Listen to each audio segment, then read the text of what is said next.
A knight in full armor stood crying against a tree, hiccuping as tears fell. A young boy twitched at the sight, and an older man warned him not to get too close.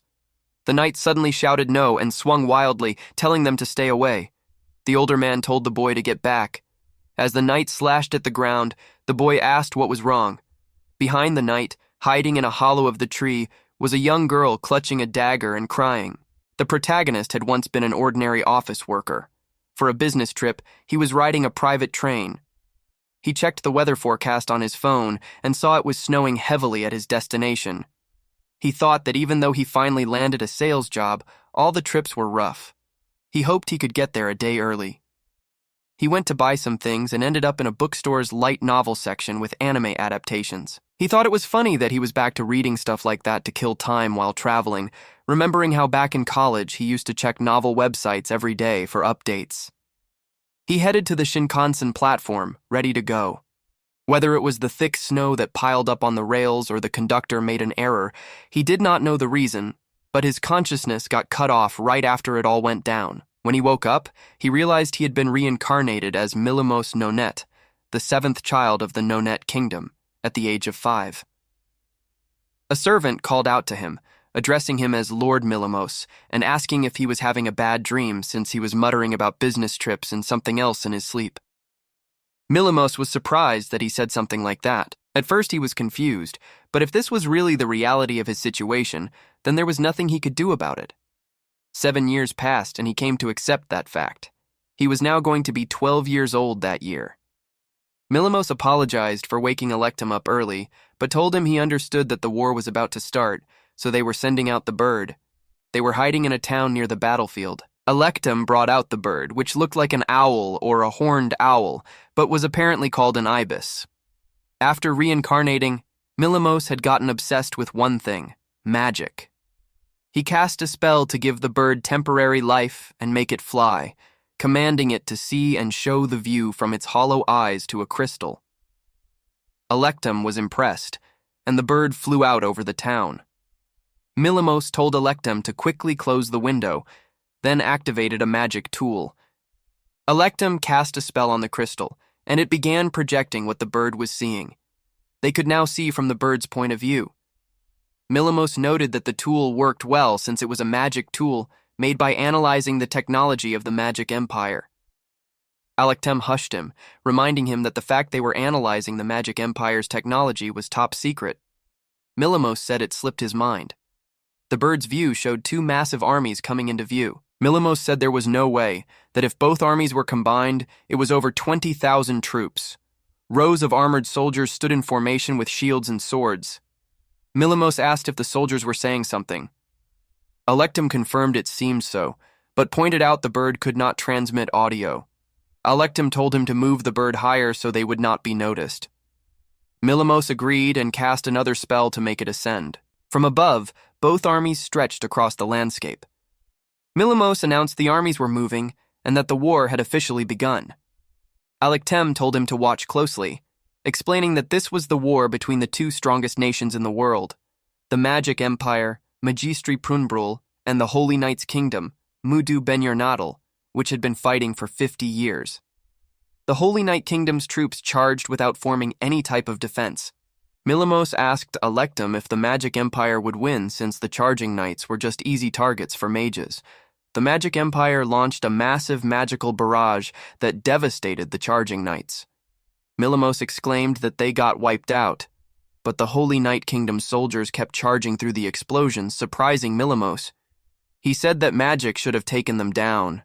Electum explained that the Holy Knight's Kingdom had pioneered something called divine art, which strengthened the body and deflected magic. The spells that ordinary soldiers used within the Magic Empire could be compared to throwing stones against it.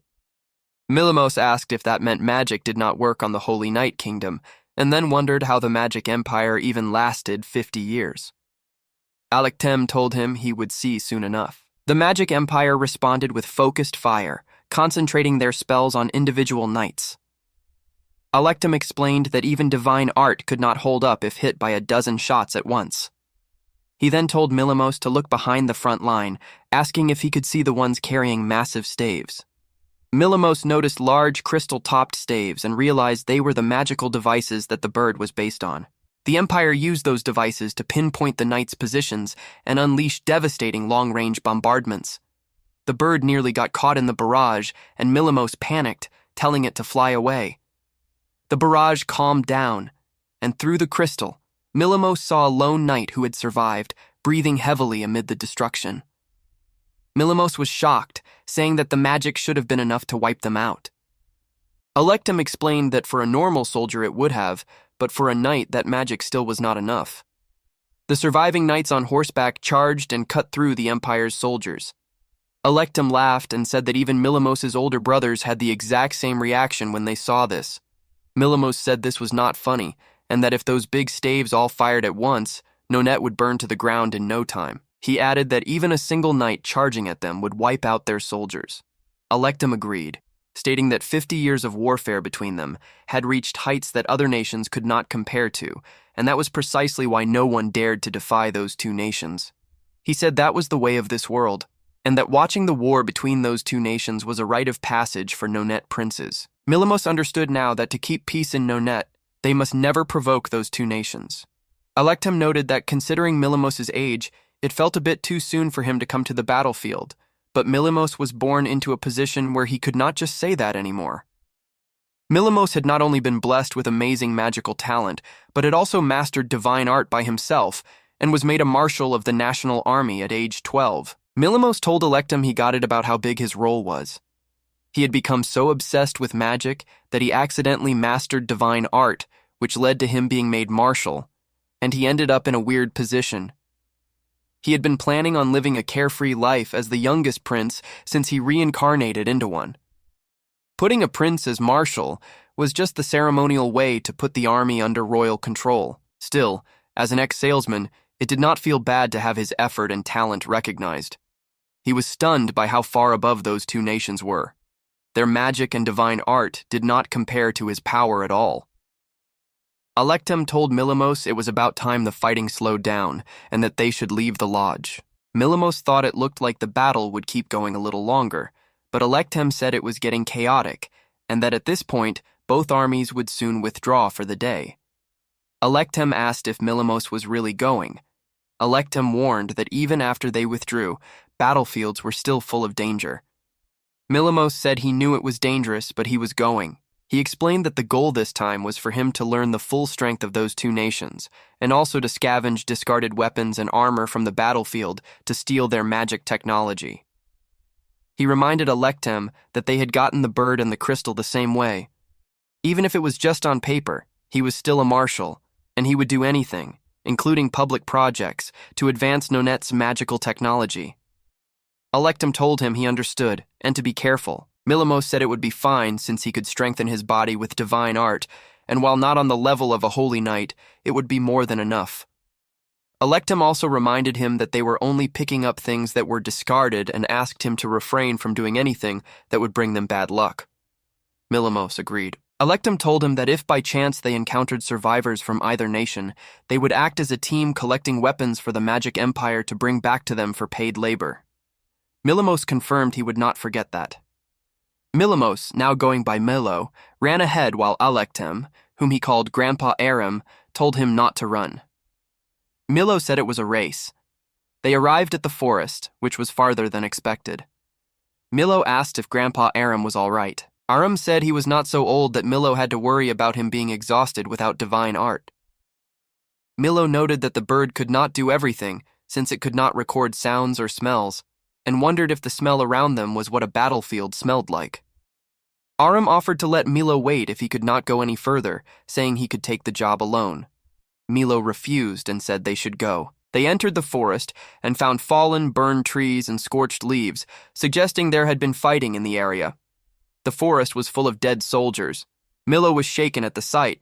Aram told him they could not just stand there and needed to strip the gear from the corpses.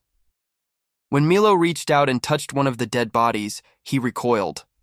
Aram offered to do it himself if it was too hard, but Milo insisted he could do it. Milo thought that he had seen battlefield corpses in movies and online in his previous life, but this was reality, and it was hard to stomach.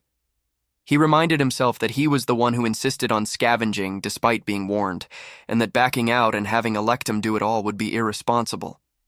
Milo steeled himself and got to work. He noticed that all the dead soldiers in the area were Magic Empire soldiers. Aram examined the wounds and said they were all taken down by the same person.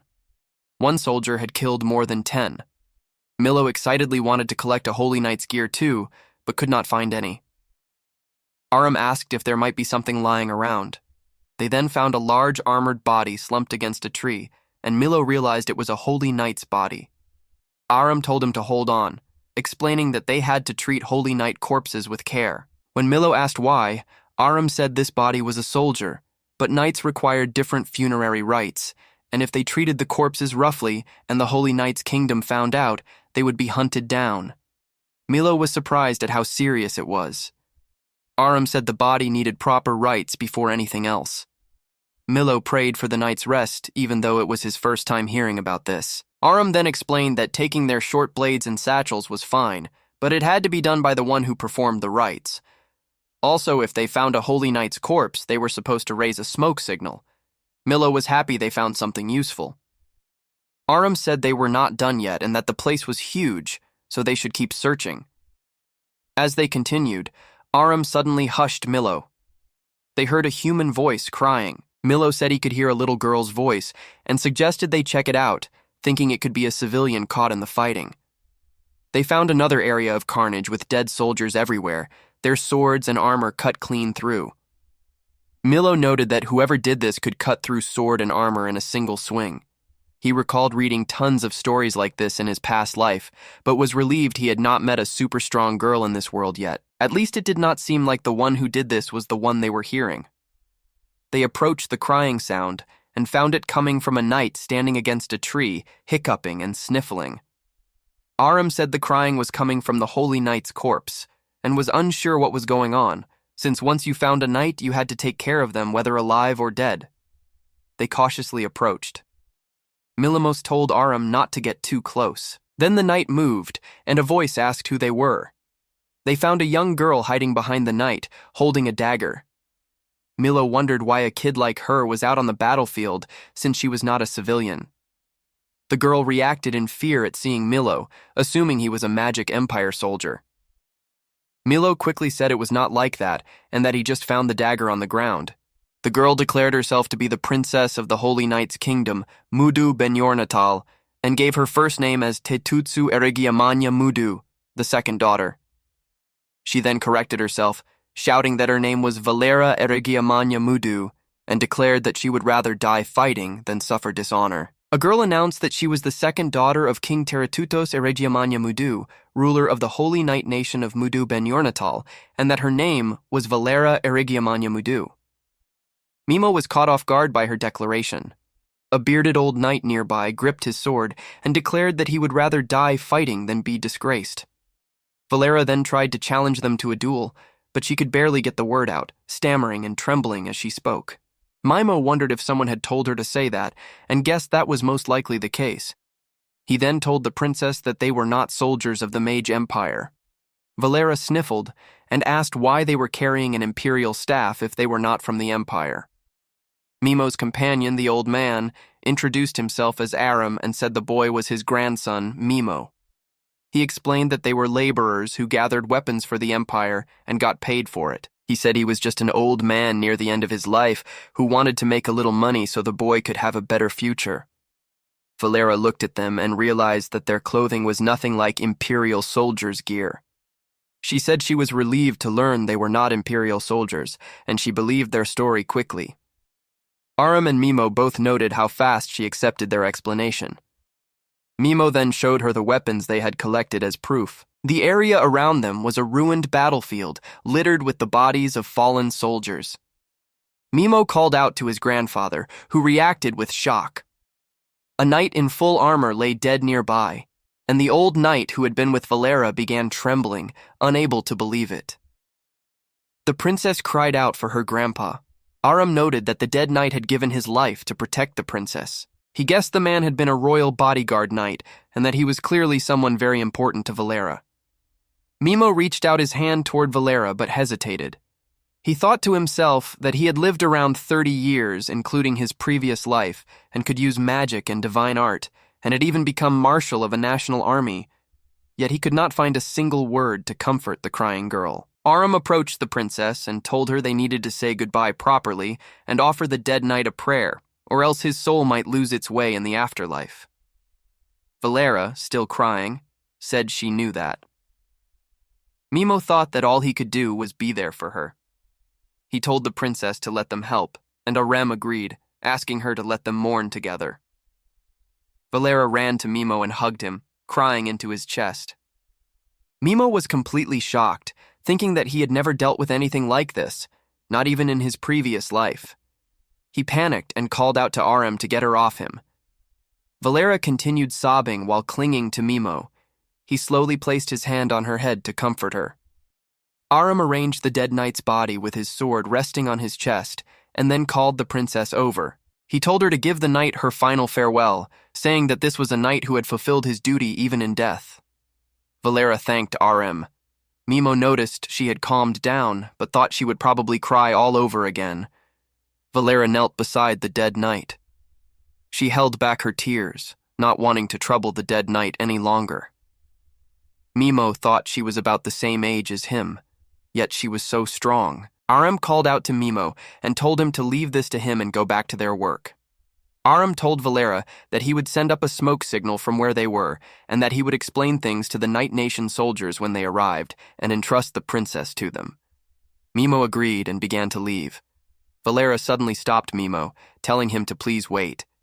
She offered him a small pouch as thanks for helping her bid farewell to her grandfather. Mimo tried to refuse, saying they did not need any reward. Aram told Mimo that refusing would be more rude. Valera asked him to please accept it. Mimo gave in, thanked Princess Valera, and said goodbye. Valera looked like she wanted to say something more. She thanked him for comforting her earlier without saying anything. She said she hoped they could meet again someday. Mimo thought to himself that that day would never come.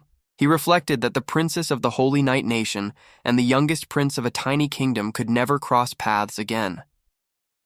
He said his goodbye to Princess Valera and walked away through the tall grass.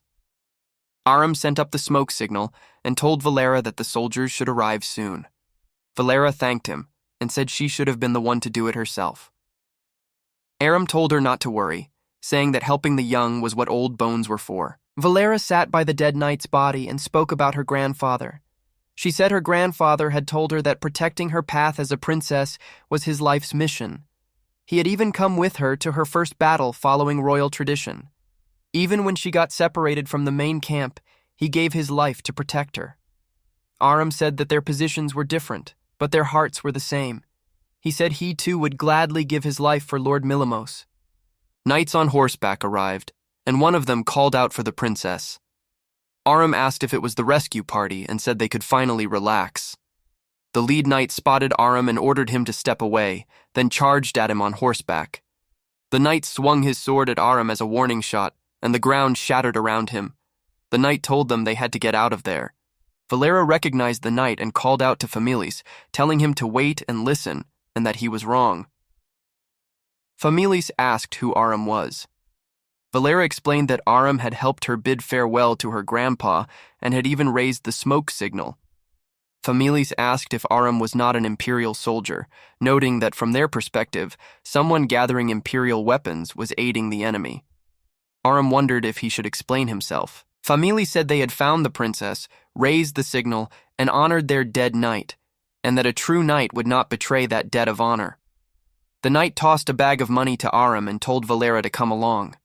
Valera protested, asking if that was not too harsh toward the person who helped with her grandpa's funeral. Familis told the princess that this was a battlefield, that she must never approach strangers carelessly, and that this was rule 1 of the field, because many people smile kindly before striking without warning.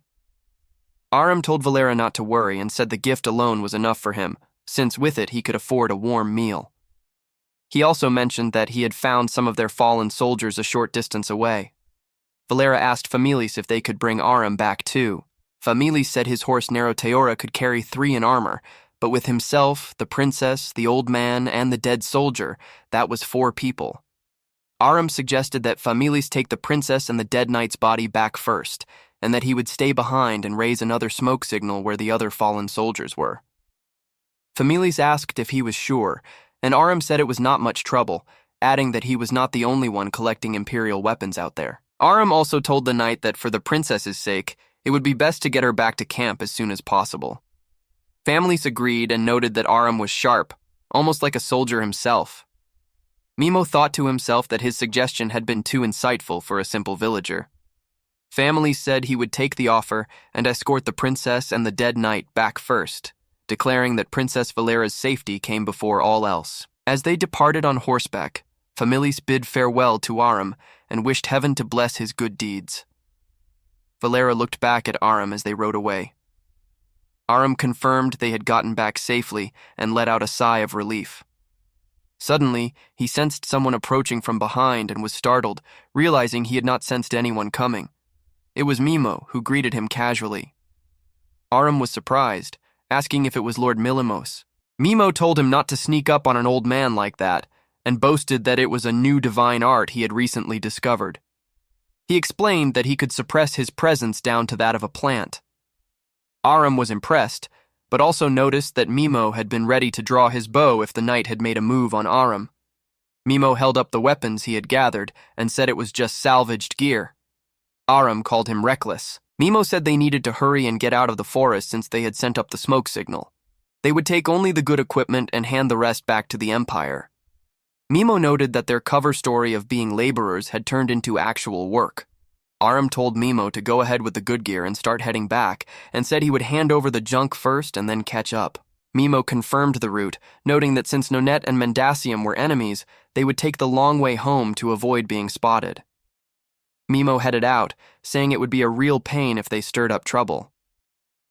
Aram watched Mimo leave and thought to himself that at only 12 years old, the boy not only understood what he meant, but even gave sound, realistic advice. He noted that Mimo's gifts in magic and divine art were extraordinary, and that if he ever turned that mind toward politics or arithmetic, he could be the next king. But Aram dismissed this as wishful thinking since Mimo had never shown any interest in such things. He guessed that was exactly why the king had made him marshal. Even if Aram could not live to see it through, he believed Mimo had the kind of brilliance that inspired hope, and that watching him grow would be his greatest joy. Mimo walked through the tall grass thinking about how he would probably never see Princess Valera again, but that she sure was cute. He wished he could have taken a photo of her like he could have done before his reincarnation, and wondered what she would look like with her hair down. He got an idea and decided he would paint her portrait instead. The result was a terrible drawing. Meanwhile, Familis rode back with Valera on horseback. Valera told Familis that Aram was a wonderful person. She mentioned that Aram's old man had patted her head and held her close until she stopped crying. Familis remarked that she was referring to the princess of the Night Nation and called her a lovely girl. Aram, on his end, thought to himself that maybe someday Lord Milimos would get involved with the princess, but immediately dismissed the idea, saying getting involved with a Night Nation princess would be disastrous. Familis told the princess that Aram had patted her head, and she confirmed it happily. Familis was not pleased, saying he was not her grandpa. Suddenly, Aram's dagger fell from the sky right in front of them. Valera recognized it as Aram's dagger and wondered why it was falling from the sky. She told Familis to hold on and urged the horse Nerotiora to go back, calling out for Aram. Aram finished bundling the Imperial equipment together, hoping the wrapping would keep anyone from noticing he was hauling Imperial gear. He told Mimo to go on ahead while he headed back to town to sell the weapons. Mimo agreed, calling him Grandpa Aram, and Aram told him to be careful. Mimo decided to use divine art to suppress his presence to the bare minimum, just to be safe.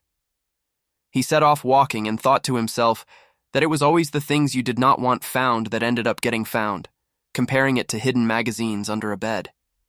He then declared that the divine art was completely overpowered and wondered if he had just discovered the ultimate skill. He realized, though, that using divine art to hide his presence got exhausting over time. He still did not fully understand how divine arts worked, but he thought it was similar to what his old world called Qigong, the control of internal energy. By amplifying that energy, a person could boost their strength and healing power.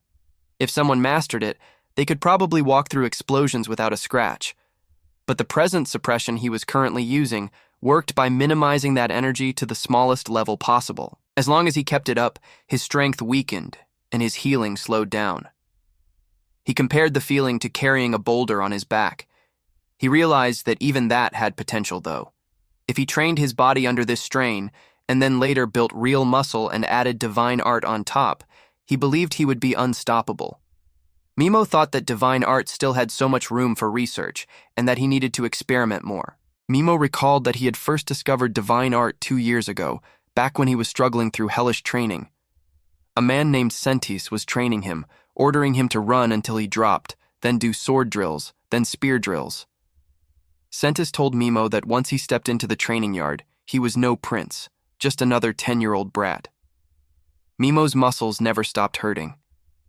Every day was the same cycle of running, sword drills, and spear drills. He wondered why he could not just study magic like before, since he was a prince. Then he realized he could use magic to heal himself. He thought it was the most basic fantasy spell ever, and he could not believe he had not thought of it sooner. If he learned healing magic, he could recover his stamina instantly. He ran to the library and decided he would endure the training until he figured it out. Sentis noticed Mimo was not sleeping and yelled at him. Mimo searched through piles of books in his room but found nothing. He was devastated to learn that healing magic did not exist in this world. There were no buffs or debuffs either, not a single spell that affected the body. Mimo thought he was screwed and would die from being worked to death. But he refused to give up, saying the world might just not have found it yet, and that if it did not exist, he would invent a new kind of magic himself. A year passed, and it did not work. Sentis told Mimo to go back and clean up. Mimo lay on the ground, exhausted, saying a whole year had been wasted with nothing to show for it. He guessed it made sense since even the Mage Empire had not discovered body-affecting spells. He wished he could at least get rid of his muscle pain. He tried channeling mana directly into his muscles, but something was blocking it, as if he was being repelled by some unknown force. He sat down and thought about this unknown force, then noticed a strange energy and asked himself what it was. Mimo was sitting and meditating at an altar surrounded by candles when a servant entered and asked what Lord Milimos was doing. The servant called out to a man named Alectem. Alectem arrived and was told that Mimo wanted to focus on feeling the warmth inside his body and asked not to be disturbed. Alectem seemed puzzled by this. Mimo began to understand. He realized that the warm energy might be innate to humans, possibly similar to ki. Magic flowed around it like threads weaving through a net. Forcing mana directly into the body just got repelled. He reasoned that if he could amplify this energy instead and activate it more, it might work. He stretched his arms up and moved around, testing his body. It did not hurt. His muscle pain was gone. He celebrated, laughing and jumping around. Sentis stared at him silently. Mimo started using this energy in the training yard. He fought against a grown man in armor and overpowered him. He realized that if he boosted this energy for strength, he could beat grown men. The man was shocked, and the other trainees called out that Lord Milimos had won. Mimo knocked the man down and taunted the others not to underestimate kids. The defeated man could not believe he lost to a kid. Mimo declared that he even felt like he could beat Sentis now. Sentis grinned and called him a gutsy brat, agreeing to fight him. Another person told Sentis to stop it. Mimo offered to take 2 opponents at once, insisting he would win. But Sentis thought that while Lord Milimos' growth was remarkable, arrogance brought death, and perhaps the boy needed a painful lesson. Back in the present, Mimo arrived at camp where Aram was waiting with a cart. Mimo noted that without divine art, he would not have even sensed Aram's aura. Aram greeted him and asked if everything went well on his own. Mimo said it had been fine, and that he was just remembering the day his grandpa completely crushed him. Aram asked how much the equipment had sold for, and Mimo said it was enough to buy provisions and still have gold left. He added that along with the gifts from the Night Nation and Princess Palbera, they were rich. Aram asked where those gifts were, and Mimo pointed them out. Aram asked if the gifts looked a bit too shabby. Mimo said they actually looked great, but too great, and that someone might recognize them, so he had wrapped them in dirty cloth to disguise them. Aram was alarmed, and told Mimo that royal possessions bore their nation's crest, that the royal crest symbolized a nation's honor, and that hiding it under rags was like throwing a rag in the king's face. Mimo admitted he did not know that. He asked if that meant he had just insulted the Night Nation. He tried to reassure Aram, saying they were still inside the Mage Empire and nobody would care. He promised to clean the gifts properly once they got home. Aram sighed, saying he could not pretend to understand Lord Milimos's logic sometimes. They were almost out of Imperial territory. Mimo noted that passing through Mendacium again would get them home faster, but since Mendacium was enemies with Nonet, they decided to go through the buffer zone between the small countries. Aram warned that though it was called a buffer zone, it was really lawless land. The Empire's control did not reach there. People said every villager was a bandit, and dangerous beasts and monsters roamed the area. Mimo pointed out that this was exactly why they could sneak gear through without being noticed. If they ran into wild beasts, they would make a good dinner. Aram agreed, and they set off. Aram praised Mimo's swordsmanship while hunting a large beast. Mimo said it was only because Alectum was good at driving them into position. They camped and roasted meat over a fire. Mimo was thrilled, saying that Nonet was full of bean dishes and that meat tasted amazing. Aram asked if they should split the load, since Mimo was carrying all the recovered weapons himself. Mimo said it was fine and that he could recover instantly with divine art. Besides, he thought the Night Nation's soldiers probably got that strong through divine art training, and Aram agreed. Mimo mentioned that he had tried teaching divine art to Nonet soldiers, but no one understood a word, probably because he had explained it vaguely, telling them that the warm energy from their muscles enhanced their strength when amplified. Aram wondered how they taught divine art in the Night Nation. Mimo guessed it was probably through a Spartan-style approach, like telling soldiers to awaken it if they wanted to live. Aram mentioned that the Night Nation supposedly followed the teachings of God, and that perhaps those teachings were tied to divine art, which was why it was called divine art. Mimo considered this and said that if that was true, then him using divine art without knowing any teachings could be a problem for the Night Nation, since it could shake their faith. Aram suggested that Lord Milimos should refrain from using divine art publicly. Mimo protested, saying he could not win training matches without it, and that if the leader was weak, the soldiers would not respect him. Aram said that marshals should not fret over winning or losing drills. They camped in a shack at night. During their journey through the wilderness, Aram threw a rock and killed a bird mid-flight. Mimo was impressed and asked how he did it. Aram told him to listen to the birds, feel the wind, and watch the sway of the leaves, saying it was all about timing. Mimo thought to himself that this was probably how his divine art explanations sounded to the soldiers. While hunting with swords, Aram told Mimo they had caught enough for dinner and not to kill needlessly. Mimo agreed, but thought it was still tricky. Aram sensed something and looked uneasy. They headed back to camp. Mimo suddenly sensed someone ahead and called out to ask who was there. A group of bandits emerged, laughing and asking if they thought they could walk into their territory and just leave. The bandits said that just stripping the two of them would not be enough and that they would take their camp gear too. Mimo realized they were bandits and figured they must have wandered too close to that rumored village. He asked Alectum what the plan was. Alectum noted the bandits were underestimating them because they looked like an old man and a kid. Alectum held up a hand signal. Mimo recognized it as a Nonet army hand signal meaning execute. Alectum explained that anyone who raised a weapon at Lord Milimos did not walk away. Mimo drew his sword and told the bandits that basically they were killing them. One of the bandits blocked his strike and shouted, asking if he was serious. Mimo thought that it was 5 versus 2, which looked bad, but Alectum was a veteran soldier and Mimo himself had plenty of combat training experience. They would have to fight. But he also wondered if he could really do it. He had never killed anyone before. In his old world, killing was unthinkable, but now things were different. One of the bandits attacked and ordered the others not to hold back, to kill them and take everything. Mimo steeled himself, telling himself that he had to fight, even if it meant taking a life. He charged at the bandits, screaming as he swung his sword. A group of bandits attacked travelers, with one masked bandit wielding a sword and telling his victims that if they had just handed over their stuff, they would not have had to die. A young boy observed the bandits charging toward him and noted that their movements were practically amateur. He decided that even without divine art, his magic sword would do. The boy swung the imperial magic sword at the masked bandit and yelled at him to take it. The strike landed hard, and the masked bandit was shocked, wondering what kind of weapon that was. The boy's sword cut right through the bandit's blade.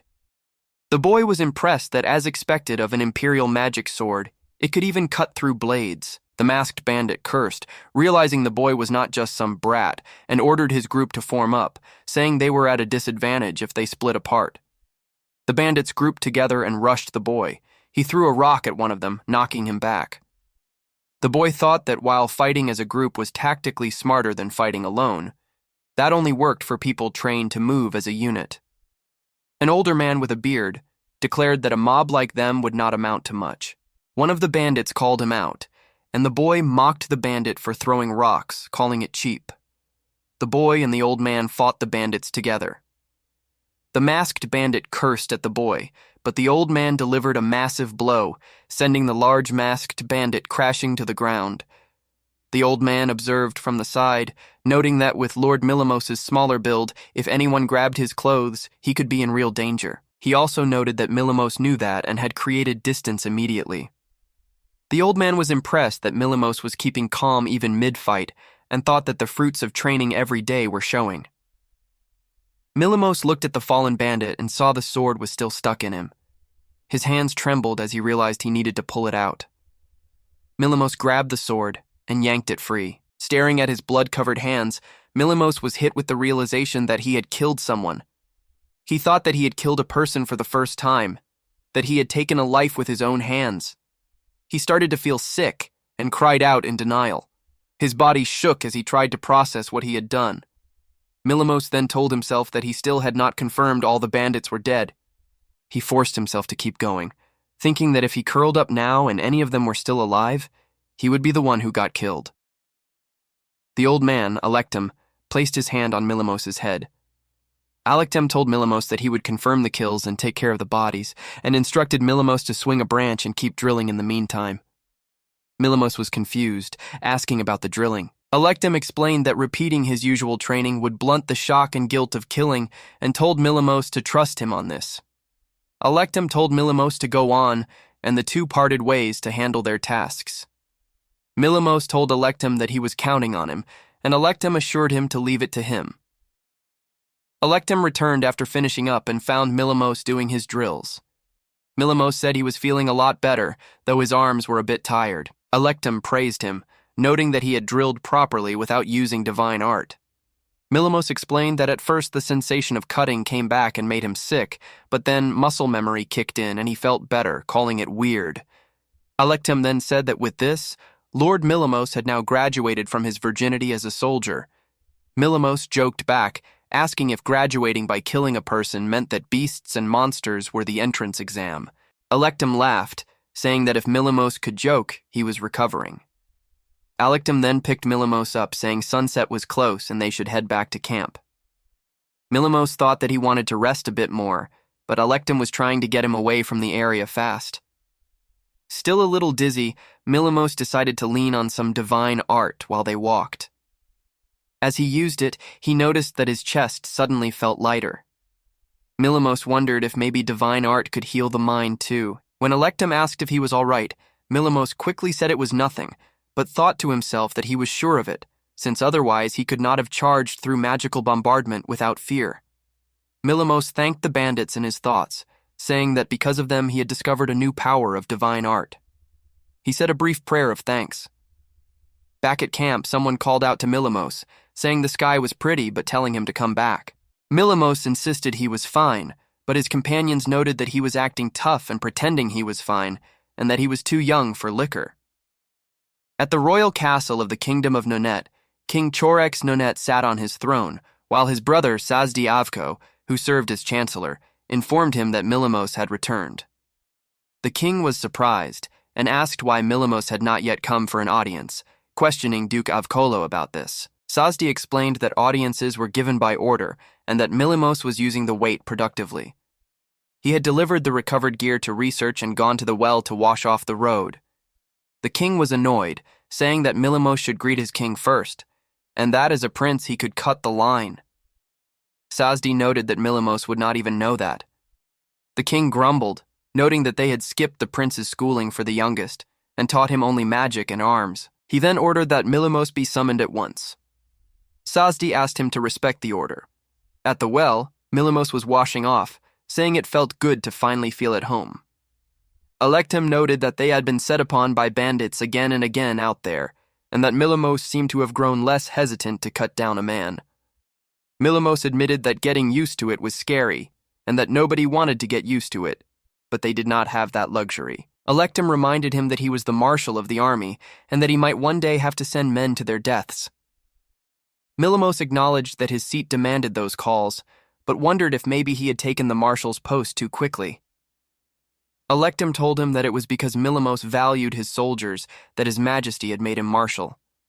He then told Milamos not to force it, and to grow as his heart led him. Milamos realized Electum had read him, and then told Electum not to treat him like a kid, saying he just wanted anything but beans tonight.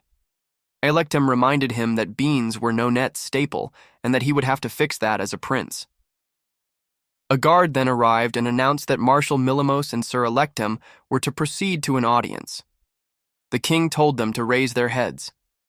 Sazdi noted that Milamos looked a touch more mature. Milamos presented the results of his mission, reporting that he and Electum had gone to the battlefield to collect imperial weapons. The king was pleased, thinking that Duke Avcolo had sneered at the idea, but that his judgment was right, as Milamos had witnessed the war of two great nations and returned a bigger man. Milamos continued his report, saying that during that time they had encountered Princess Palbera of the Holy Knight Nation, and a knight who had likely died protecting her. The king and Sazdi were both shocked that Milamos had met the Knight Nation's princess. Milamos explained that Alectem had performed rites for the fallen knight, and as thanks they received a dagger and a pouch of coins. The king's guard was stunned that they had received gifts from the princess directly. Sazdi asked to see the dagger. Milamos handed it over, and the guard examined it closely before confirming that it appeared to be genuine. The king asked Milamos what he intended to do with the dagger. Milamos replied with a smile that it seemed well made, so he thought he would use it day to day. The king, Sazdi, and Alectem were all taken aback by his casual answer. The king muttered that Milamos did not grasp the dagger's worth. Alectem coughed awkwardly. The king confirmed the dagger's authenticity and ordered it returned to Milamos. He then told Milamos to continue his report. Milamos said that if the research team could analyze and replicate the imperial weapons, they could easily repel Mendacium next time they invaded. The king praised him, saying well done on his first mission, and told him he could withdraw. Milamos happily accepted and excused himself. However, the king told Alectem to remain, saying they had matters to discuss. Milamos noticed this and waited outside. The king ordered even the scribes and knights out of the room. Sazdi told Alectem it would not take long. The king sighed, saying that Milamos had taught himself magic, picked up divine art on his own, and now this problem. He asked if the two of them understood how troublesome that dagger was. Sazdi stated that the dagger bore the royal crest of the Holy Knight Nation, and whoever bore it was guaranteed at least one audience with the Knight King, which was practically the same as having the Holy Knight Nation's backing. The king said the dagger's power was beyond Milamos' station, and that it was best not to tell him. Sazdi agreed that once it became known it would cause chaos, even if neither side meant it that way. That was why the king had cleared the room. Outside, Milamos sat in the garden looking at the dagger, thanking Princess Palbera and promising to take good care of it. He noted that the look on the king's and the others' faces when they saw it suggested it must be something serious. The king remarked that the child he had invested in the least now surprised him the most, calling Milamos a truly troublesome prince. Alectem told Milamos to please eat his vegetables. Milamos was eating meat on a stick and ignoring beans. Alectem found good beans at the market and warned that eating only meat would hurt his nutrition. Milamos just kept eating. Alectem was shocked that Milamos would use divine art just to avoid eating beans. On the right side, a scribe with glasses was shown on duty. Alectem stated that bigger prey was not always better. Milamos wondered if Princess Palbera could use divine art too, and Alectem said she likely could since she was a Knight Nation princess. Milimos imagined that if she boosted her strength, she could swing something heavy, and that she would not even need a weapon if she was that strong. He pictured Princess Palbera wielding a massive battle axe. Alectem and Milimos both agreed they should drop the topic. Milimos was using the dagger Princess Palbera had given him to peel fruit. Alectem scolded him, telling him not to use it for peeling fruit and that the dagger possessed a great power. Milimos asked if it had some kind of special magic, and Alectem said no, nothing like that. Alectem explained that the king had entrusted him to tell Milimos about the power the dagger held. The dagger granted the bearer an audience with the Grand Master of the Holy Knight Order. Milimos stared at the dagger closely. He admitted that was impressive and could be useful depending on the situation, maybe even a trump card. But still, he said that a family heirloom's true worth lay in staying sheathed, and that for now he would just treat it as a fine dagger. He also thought that Princess Palbera would probably like that better too. Alectem arrived with mountains of paperwork and scolded Milimos for fooling around, telling him they had work to finish. Milimos asked if the marshal's job was mostly paperwork. Alectem called it a vital duty and explained that Milimos had to read, review, approve with a signature, or return documents to the department if they were not acceptable. Milimos complained that supervising drills and studying tactics would be more fitting. Alectem stared at him, and Milimos quickly said he was kidding and got to work. As he went through the files, Milimos admitted he was learning a lot about the country. The mountain kingdom of Nonet was a small kingdom surrounded by mountains on 3 sides. It mined iron ore but lacked the technology to refine it properly, so it exported most of the ore. Forging iron gear would help national defense, but selling the raw ore was more profitable, so the kingdom settled for bronze equipment. The real problem was the poor soil, as only beans and potatoes could grow there. Milimos noted he just happened to hate bean dishes. Since the land was small, the royal family could govern directly, meaning the kingdom had no feudal nobles. Milimos had thought his uncle Duke Avkola was a noble, but learned that Duke was just an honorary title given to royal advisors. The kingdom ran by putting the royal family at the top and appointing capable citizens as officials. Milimos told Alectem he was just realizing how competent Alectem was. Alectem replied that flattery would not lessen his workload. Milimos went to the training grounds but found nobody there, as everyone had already finished training. He had wanted to see how the new recruits were shaping up but missed them. He decided to check the next day and started his own training instead. He smashed a wooden sword into training dummies, training under strain by suppressing his presence with divine art.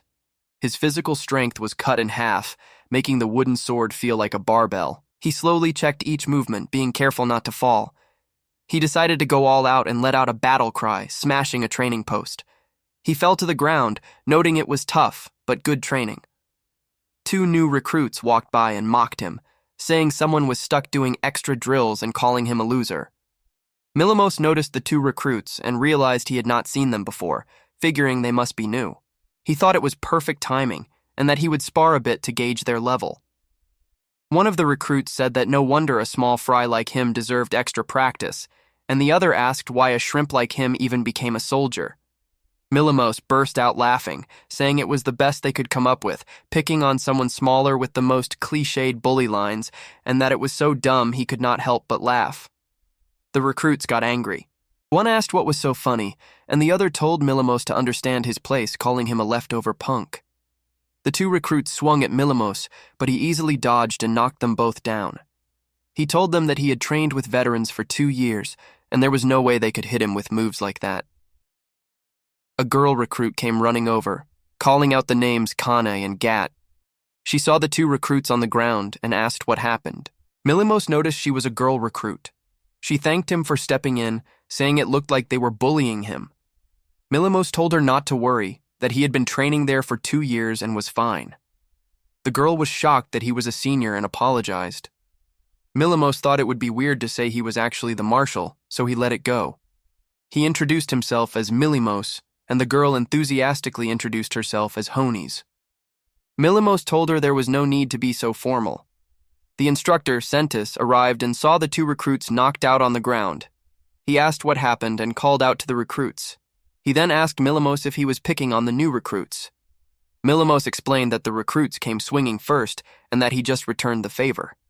Sentis asked who the girl was, and Millimos said she came to help him. Sentis laughed, calling the two recruits pathetic for being beaten by little Mimo. He praised Hones for a fine act for a future soldier. The girl saluted. Sentis then asked Millimos if he had forgotten Hones's name again. Millimos hesitated, and Sentis reminded him it was Hones. Millimos quickly said he remembered. Sentis then asked Millimos what should be done about the two recruits who broke the no private duels rule. Millimos told Sentis to decide. Millimos said their offense was not just fighting, but that they had also defied him, their superior and marshal, even if unknowingly. He said that normally private duels got 3 days in the cells, and suggested maybe adding 10 lashes on top. Sentis called him still so soft-hearted, and asked if Sentis's special training was not good enough. Millimos protested, saying that training was worse than getting whipped. He also asked Sentis to at least tell the recruits who he was, so they would stop picking fights with him. Sentis refused, saying that if the rookies knew who Mimo Boy really was, there would be no fun in it, and that keeping quiet made their reactions priceless. Millimos told him to wait, but Sentis dragged the two recruits away, ordering them back to the barracks. Hones told Millimos she would go ahead too. As Hones left, she told Millimos that he was really kind and that she respected him. Millimos was caught off guard. He wondered if a soldier other than Sentis would eventually tell the recruits who he was. A few days later, Hones ran up to Millimos after training, greeting him as senior. She told him the instructors had told her all about him, that he had joined training at 10 and was beating adults in mock battles a year later. Hones declared she would work hard so she could catch up to him. Millimos awkwardly told her good luck. The recruits were called to gather, and Hones said goodbye, promising to do her best. Millimos noticed Kane and Gat glaring at him from a distance. Sentis came by and noted that the two still glared at Millimos, calling it promising. Millimos was annoyed, saying there was now even a pact among the soldiers to keep his identity secret, and that Hones talking to him just made Kane and Gat angrier. Sentis said he thought his special training beat it out of them. Millimos complained that if Sentis had just told them, none of this would have happened. Sentis told him not to sulk. Millimos suggested maybe he should tell them himself. Sentis said they would not believe him now. Millimos asked why not just have fun with it, and they all laughed.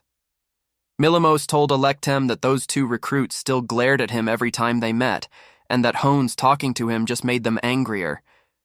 Electem suggested that maybe mingling with peers was good for him. Millimos said it would be if they were not hostile. He admitted that really he just got along better with adults thanks to his past life memories. Electem pointed out that Millimos was the youngest prince, and most people he met were older. Electem asked if he had training again that evening. Millimos said no, he would go after the recruits were done. Electem told him he hoped Millimos would not end up regretting it. Millimos assured him it was a needless worry. That night, Millimos checked that no one was around and went to the training grounds.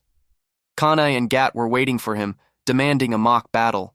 Millimos realized they had been hiding there all that time, not knowing when he would show up, and called it unbelievably stupid. Kane told him to shut up and draw his sword, while Gat said Sentis told them real combat was the best practice. Millimos thought they had probably called it a mock battle instead of a duel to avoid getting punished again, and considered it a loophole. He picked up a wooden sword and said he would not hold back. The recruits declared he accepted and charged at him. It was 2-on-1, with Gat and Kane attacking together.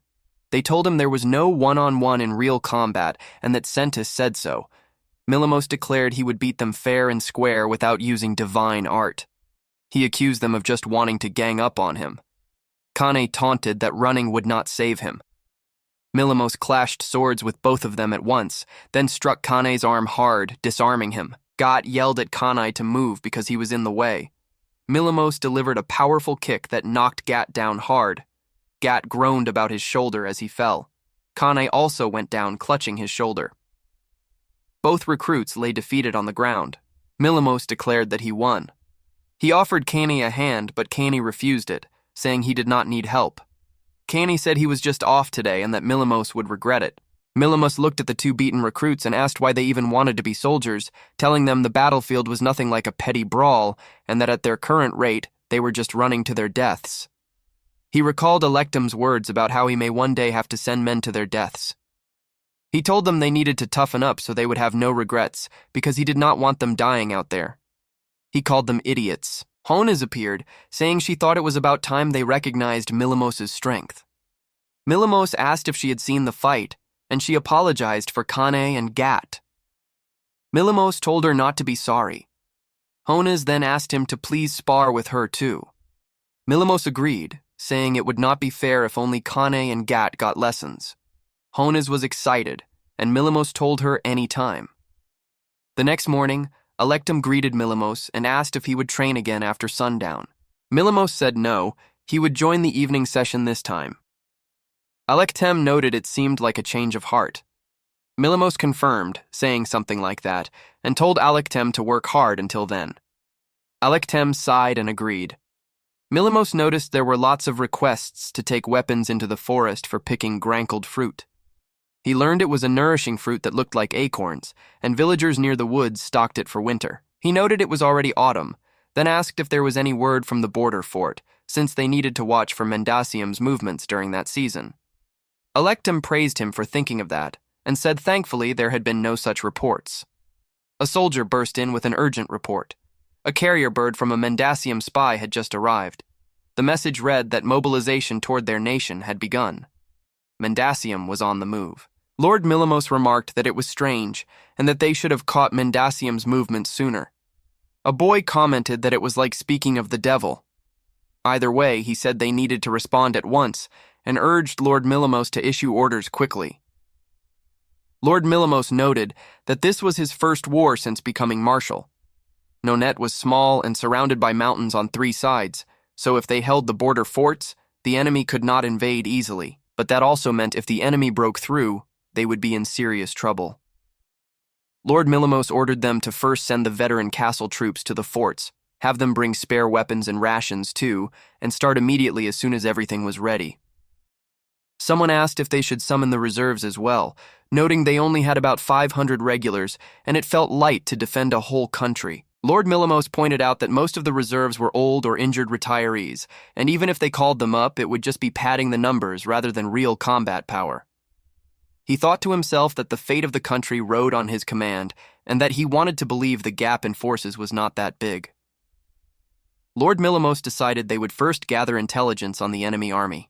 He said he would notify the reserves that a call-up was possible. He thanked Electem. Electem told Lord Milimos to leave the detailed command to him, and that Lord Milimos should report to His Majesty. Lord Milimos agreed and headed off. He thought to himself that his first campaign was at age 12, which was rare even for warlords back home, though maybe not in Nonet. He also noted that Princess Valera was younger than him anyway. At the border fort, Lord Milimos observed that 400 were stationed in total, counting the original garrison and the reinforcements, but it still felt low.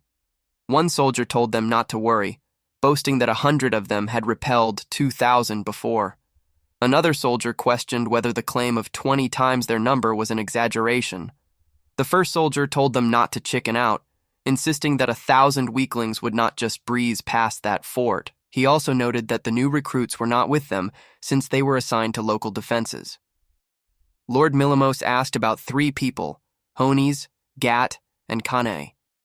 A boy and girl confirmed those 3 were stuck guarding the royal castle. The soldier pointed out they had barely trained, and it would be a waste if they died right away. He laughed and agreed that was true enough. Lord Milimos wondered why Mendacium kept trying to invade Nonet. Electem asked Lord Milimos if he had studied Nonet's history. Lord Milimos admitted he had not, saying he had 0 prince lessons and it was all swords and magic. Electem said it could not be helped, and Lord Milimos asked Electem to teach him now. Electem agreed and began explaining that Nonet used to be part of the kingdom of Mendacium, but the people rose in arms and won independence. Lord Milimos understood, saying Mendacium wanted their land back. Electem added that because of that history, the Knight Nation and the Mage Empire both had their eyes on this invasion. Lord Milimos asked how the 2 great powers factored into it. Electem explained that the Holy Knight Nation's national creed was righteousness. When a nation acted unrighteously, they would move to punish it, like continent-wide inspectors. Lord Milimos compared them to something like America, or maybe even worse. The Mage Empire, on the other hand, simply sought to expand and gain more land and colonies. Invasions without a just cause violated the Night Nation's sense of righteousness. So, if the Empire's cause was not righteous, the Knights would come for them. Lord Millimos realized that meant they had to move in ways that did not violate the Knights' idea of righteousness, while also giving the Empire no excuse to invade, carefully watching both powers. Electum confirmed that was exactly right. Lord Millimos then asked why Mendacium would come again and again for such a poor prize, since Nonette only grew beans and potatoes. Electum said it was obviously the iron ore. Lord Millimos muttered that they only mined export-grade stuff, and it was not that much. Electum explained that Mendacium believed there was a huge amount of ore in the mountains and wanted to dig it up to curry favor with the Empire. A soldier named Centis recalled an old warning that if you wrecked the mountains, the rivers would go foul, crops would fail, forests would die, and monsters would attack villages. Electum praised Centis for remembering, saying the people had grown up hearing it non-stop. Another soldier told Electum not to drag them into his plan to impress the Empire. Lord Millimos asked about the Empire's weapons they had handed over for research and whether any new ones had come out yet. Electum reported that there were none, saying they were only just grasping the structure and still far from development. Centis slapped Lord Millimos on the back of the head. Lord Millimos cried out and asked what that was for. Centis told him to get it together and called him Mimo Boy, saying that if the marshal was drooping, troop morale would tank. Electum reminded them that the trail to the fort was steep and to conserve their strength. Lord Millimos said he knew. At the fort, Lord Millimos noted that Mendacium was probably moving through the buffer zone between them. He said it was barely within range for the bird to do reconnaissance. He held a small owl-like creature and cast a spell, chanting an incantation to send it flying. He called out the spell name Inviam Vume and then cast Imujip Rokol to project what the bird was seeing. A large moving image appeared on a crystal, shocking the soldiers. They asked if the image was showing the current landscape in real time. Lord Millimos confirmed it was exactly what the bird was seeing.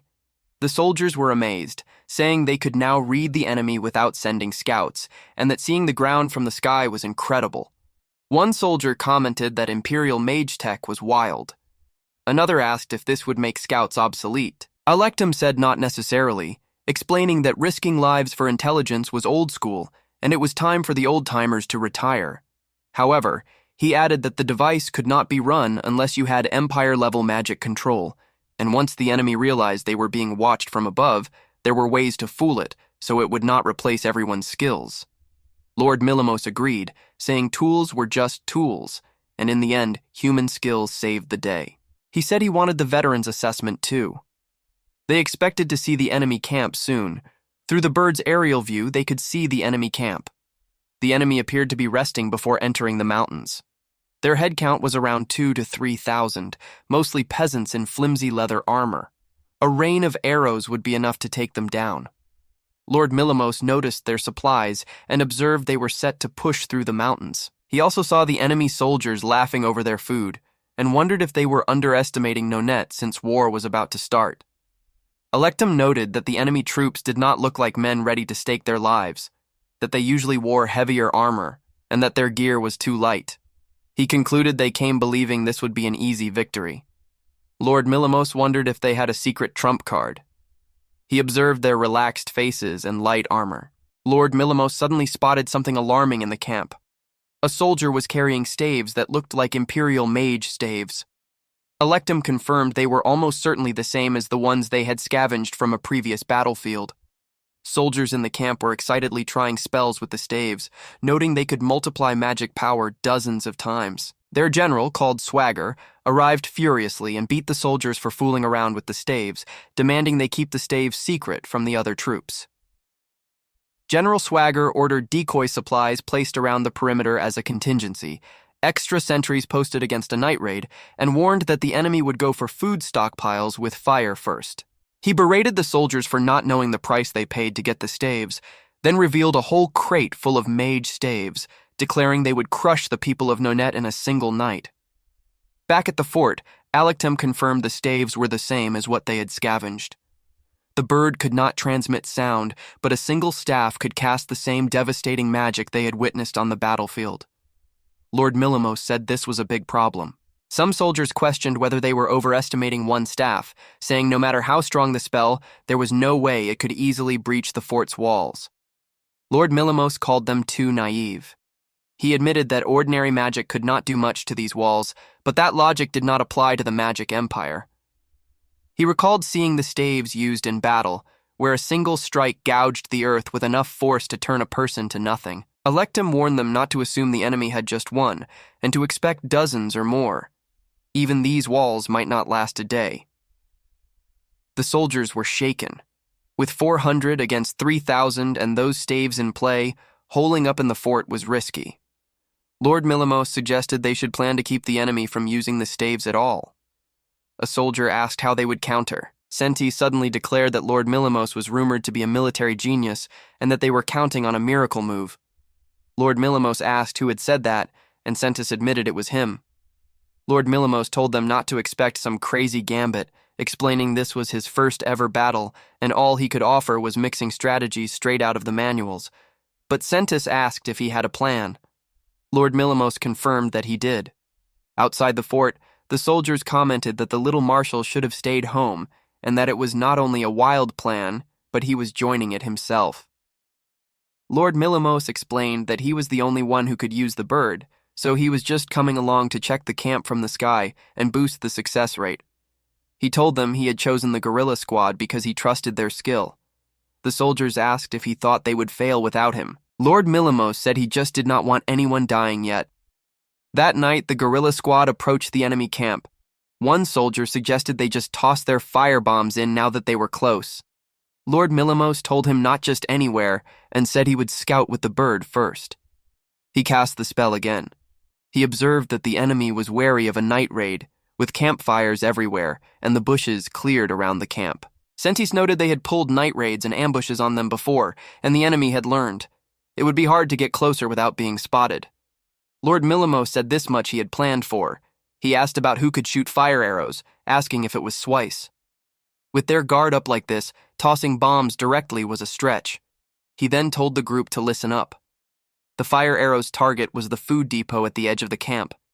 He wanted their attention drawn over there. Lord Millimos said he would handle the real target himself. The soldiers protested, saying this was not what he had said before, since they were supposed to be there to burn supplies.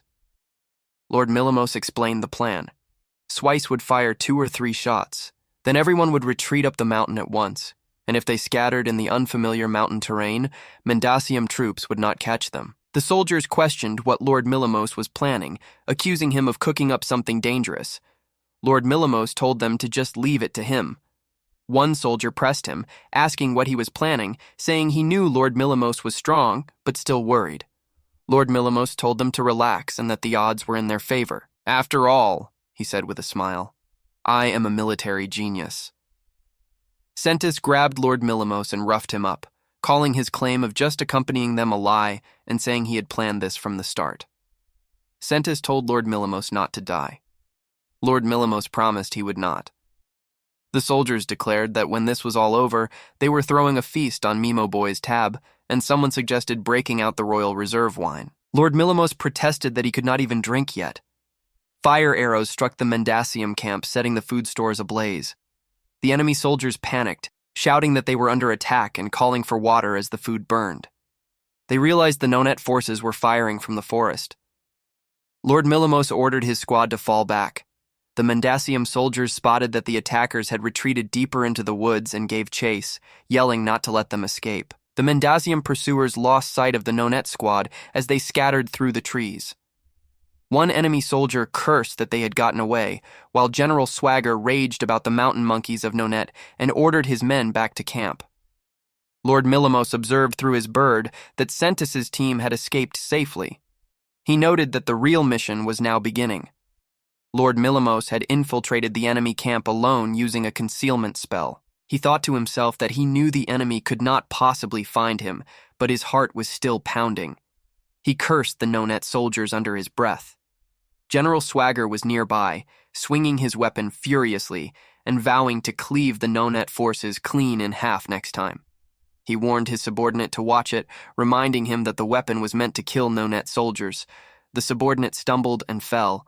Lord Millimos told himself to calm down and keep moving slow and steady, reminding himself that no one would spot him. He remembered where the staves were stored and made his way to the tent.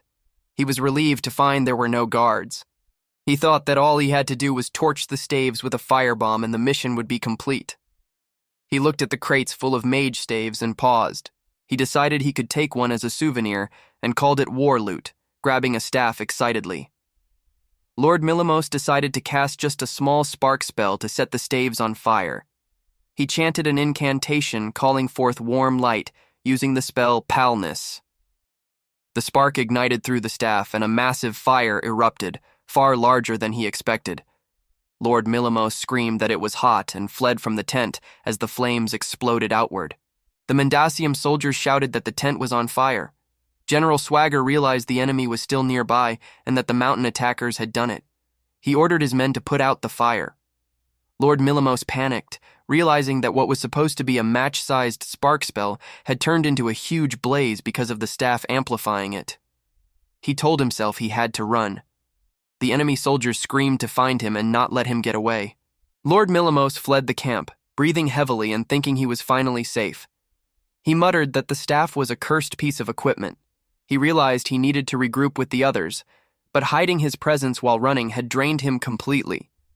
He collapsed to the ground. Sentis and the squad were waiting at the rendezvous point. Sentis noted that the prince was late. Another soldier reassured him, saying Lord Millimos would be fine.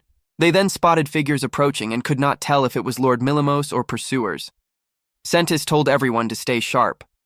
Lord Millimos stumbled in and weakly greeted them. Sentis screamed at him. The soldiers confirmed there was not a scratch on him, and one said he had told them Lord Millimos would be fine. Another claimed he won the bet for predicting no injuries. Lord Millimos joked that he should report them for disrespect to the crown, adding that if they were not hurt, then everyone won. Sentis asked Lord Millimos what he was carrying. Lord Millimos held up the mage staff and called it war spoils. Sentis recognized it as the dangerous staff and told him to put it down. Lord Millimos explained that he had tried it himself and confirmed it amplified magic power massively. He said they were right to destroy the rest during the raid. Sentis asked if the fire arrows had only burned the food stores and if Lord Millimos had actually used a staff and brought it back. He asked how Lord Millimos had managed that. Lord Millimos put a finger to his lips and said it was a secret. The soldiers stared at him in disbelief. The squad brought Lord Millimos back to the fort. Sentis suggested it was time for drinks, while another soldier said all that worry was for nothing. They dragged Lord Millimos along, saying they should go face Alectem's wrath. Lord Millimos protested that the military genius thing was supposed to be a joke. Back at the fort, Alectem demanded to know what Lord Millimos had been thinking. Lord Millimos explained that he had no choice because the guards around the staves were too tight, and the only way to destroy them was to grab one himself. Alectem reported that most of the staves had been burned, there were no casualties, and the mission was complete. He then yelled at Lord Millimos to forget the mission results, asking what he had been thinking going in alone. The soldiers were drinking and celebrating at the fort. One noted that Lord Millimos was getting yelled at by Alectem. Another said he knew Lord Millimos was a weird prince, but did not expect him to be this reckless. A third said they could not let him run off alone since he would pull some stunt and get himself killed. Another pointed out that if every crazy stunt ended with free drinks, he was not complaining. They raised their mugs to Mimo Boy, and then cheered to Lord Millimos. Lord Millimos sat exhausted while Alectem continued scolding him, telling him his reckless behavior had limits. Lord Millimos tiredly agreed to be careful. Alectem examined the staff Lord Millimos had captured, confirming it was definitely Imperial made. He noted that a simple fire-starting spell had grown into a whole bonfire through it. He declared it was proof that the Empire was aiding Mendacium from behind the scenes. Lord Millimos observed that the staff looked older than the ones they had recovered previously. Alectem dismissed it, suggesting Mendacium had just been handed old stock when the Empire upgraded its gear. Lord Millimos pointed out that if the Empire was pulling strings behind Mendacium's invasion, you would expect them to hand out new ones. He reasoned that if they were giving out used gear, it meant they did not actually expect Mendacium to win. Alektem agreed that was true. He concluded that Mendasium had probably just gotten cocky with second-hand Imperial weapons. He added that the Empire had only given them the staves, and most of those had gotten burned anyway. Lord Millimos thought to himself that the Empire had been staging a proxy war, and that by using Mendasium they could hit no net without the Night Nation interfering. Alektem declared that this meant they could handle the situation the usual way. Lord Millimos yawned heavily. Alektem reminded him that 12-year-olds should not pull all-nighters. Lord Millimos admitted the night raid was his own idea. Alektem cautioned that some of the staves might have survived partially and told him to stay cautious. Lord Millimos noted that Alektem would not sleep until he was back safe anyway. Alektem told him to try to get some rest. Lord Millimos agreed and said he was going to nap now. Alektem saluted and said as he commanded. Sentis and the soldiers reacted with alarm when they spotted 3 young recruits, Ones and 2 others, arriving at the fort. Lord Millimos asked what the 3 rookies were doing there, since they were supposed to be on castle watch duty. Ones greeted Lord Millimos excitedly, calling him Senpai. Sentis told him to keep his mouth shut. Lord Millimos asked Sentis to explain why they were there. Sentis protested that he would spill his drink in his guts, begging to be let go. Lord Millimos refused until Sentis talked. Sentis explained that it was tradition to bring rookies to the front to get a taste of war, saying the promising ones grew and the reckless ones shaped up. Lord Millimos had never heard of this tradition and called it not exactly admirable. He asked Alektem if he knew about it. Alektem apologized, saying he had heard rumors, but could not tell Lord Millimos before Sentis had acted. Hones asked if they were being sent back already. Sentis whispered to Alektem not to snitch. Lord Millimos said what was done and told Sentis to just keep an eye on them. He added that they would not be going to the front lines, but warned that with Mendasium attacking, if the rookies panicked and messed up, they would all be in trouble. Sentis told him there would be reassignment papers on his desk when they returned. Lord Millimos groaned but accepted it. He then collapsed to the floor. The rookies and soldiers rushed over, shocked. Sentis asked if Lord Millimos was asleep. He had passed out right in the middle of their conversation. The soldiers told the rookies that if they wanted to help, their special mission was to carry him to the restroom. Honas and the others picked up Lord Millimos. Alektem commented that Sentis would get the blame for this one, calling it like teacher, like student. At the Mendasium camp, General Swagger ordered one of his remaining staves to be tested. A soldier fired it, blasting a massive crater into the ground. The soldiers were impressed. General Swagger said it looked good and that he had thought they might have to pull back for a while. He ordered the soldier to fire again. The staff shattered after only 4 shots. The soldiers were shocked. General Swagger cursed that their trump card had been destroyed by those Nonet forces and that the remaining staves would not last long either. A subordinate told the general it was too soon to give up and asked what he proposed. General Swagger stomped the broken staff into the ground. He said fine and ordered full mobilization and to prepare to advance. He grabbed a soldier by the collar and screamed the order to march out. Noin sat eating with his retainers at a table inside the fortress. Alektem observed through magic that the Mendasium forces had started marching. She asked how they usually drive them back. The veterans explained that it took the enemy roughly 3 to 4 days to reach the fortress. During that time, they thinned their numbers with traps set along their route. Once the enemy was worn down, hidden troops burned their supplies. The basic idea was to hassle them as much as possible before they reached the fortress. Alektem noted that it basically turned into a siege. If the enemy did reach the fortress, it became a defensive battle where they stalled them at the walls using arrows, spears, boiling oil, and rocks to halt the assault. Alektem called it the classic playbook against a larger force and said she had no objections. One of the veterans told Noin there was no need to trouble Lord Millimos and that the veterans would handle the lead. Noin agreed, saying he was leaving it to them. The veterans rallied everyone, telling them to give Mendasium as much hell as they could and to make them turn tail before they ever reached the fort. Noin cheered them on, telling them to give it their all. As the troops headed out, Noin told them he was counting on them. They responded, telling him to leave it to them. But then, the veterans caught Noin following along with the harassment squad. One of them grabbed Noin's face and demanded to know what he was planning. Noine told them he was joining the harassment squad as a regular soldier and that he was leaving command to them. The veteran shouted that Lord Miramos was the commander-in-chief and that Noine had just said he would leave it to them. Another veteran muttered that he had followed along without even noticing. Noine explained that he had a real reason. If the enemy had figured out a way to break their traps, they would need to react fast, and being on site would help. The veterans refused, shouting absolutely not. Electum asked Noine to wait, but then a large bird suddenly appeared, startling the soldiers. Meanwhile, the Mendasium army marched through the mountain path. A rock slide hit them from above, crushing carts and soldiers. Their commanders shouted at the troops not to stop suddenly, telling them to stay calm and keep formation. The enemy general called the defenders cowards. Electum watched the harassment through her magic, noting that this was how they whittled the enemy down. She reported that there were no imperial staves in sight. The soldiers discussed that the enemy did not even have proper siege gear, no battering ram, and not even ladders. This meant that tools like those were relics of the past, as magic had become the main way to break walls and crush enemies. One of the veterans warned that all the more reason to be careful. If any staves remained, the enemy mages could sling magic strong enough to crack the outer wall. Even without amplification, if enough mages kept bombarding them for days, the wall could collapse. There was even a past case where this had happened. Electum mentioned it was like dripping water wearing down stone, calling it too leisurely. The veterans added that the enemy was stubborn.